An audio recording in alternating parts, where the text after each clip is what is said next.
గడ్డి చచ్చిపోతుంది కదా అని గట్లు మందులు కొడుతుంటే గట్లు కూలిపోయి అవి ఉలకనైపోయి కింద నుంచి నీరు మళ్ళీ కాయట్లేదు, పొలాల్లో నీరు ఉండట్లేదు, ఉలకనైపోతున్నాయి. మళ్ళీ దానికి గట్లు కాయవలసి వస్తుంది. దానికి ఈ లేబరు కూడా విపరీతమైన డిమాండ్ అయిపోయింది. వాళ్ళకి గంటకి 200 ఇచ్చినా సరిపోదంట. అంటే ఒక 2 గంటలు చేస్తే 400, 3 గంటలు చేస్తే 600, ఒక 8 గంటలు చేస్తే 1600 ఒక రోజుకి వాళ్ళకి రావాలి. లేదంటే వాళ్ళకి గిట్టుబాటు అవ్వదని వాళ్ళు చెప్తున్నారు. ఎందుకంటే ఈరోజు ప్రతి లేబర్ కూడా రోజుకి 1000 రూపాయలు సంపాదించుకుంటున్నారు. రైతులు మాత్రం ఎటు నుంచి ఏ ఇన్కమ్ లేదు, మద్దతు ధర లేక.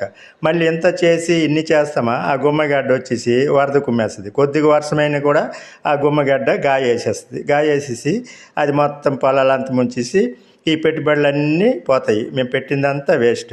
దీనికోసం ఎవరు పట్టించుకోరు. ఎంతమంది ఈ మినిస్టర్లు, ఎమ్మెల్యేలు అవుతున్నారు. కానీ అలాంటి రైతుల సమస్యలు రైతులను పిలిపించి ఈ నియోజకవర్గం వాళ్ళకి ఏంటి మీ బాధలు, ఏమైనా పనులు ఉన్నాయో చేయవలసినవి అని ఎవరు ఏ మినిస్టర్ కానీ ఏ ఎమ్మెల్యే కానీ అడగరు.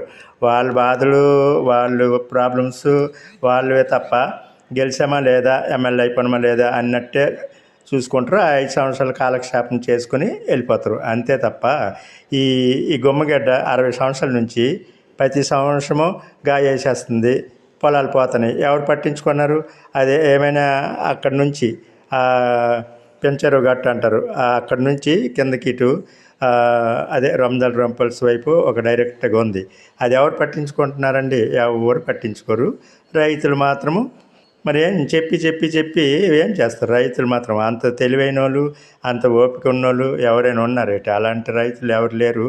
అయితే అందుకే కదా ప్రతి రైతు కూడా సైడ్ బిజినెస్ చేసుకున్న రైతులు అయిపోయారు తప్ప ఒరిజినల్ రైతులు ఎక్కడో నాటికి ఉన్నారు తప్ప అందరూ కౌలుకి ఇచ్చేసి వాళ్ళు ఏదో వేరే వ్యాపారాలు చేసుకుంటారు.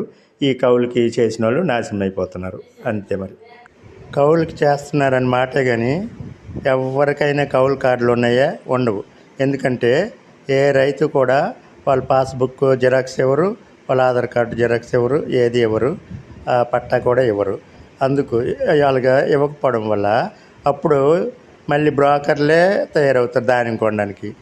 ఈ రైతు భరోసాలన్నీ ఈ ఒరిజినల్ పట్టాదారు పాస్ పుస్తకం ఉన్న వాళ్ళకే పడతాయి. ఈ కౌలుకి చేస్తున్న వాళ్ళందరూ నాశనం అయిపోతుంటారు. పేరుకి మాత్రం కౌలుకి చేస్తామంటారు కానీ అసలు కౌలు అంటే వాళ్ళకి అర్థమే తెలియదు. కౌలు కార్డులు ఉంటే కదా కౌలుకి చేసినట్టు. వీళ్ళెవరికి కూడా కౌలు కార్డులు లేవు.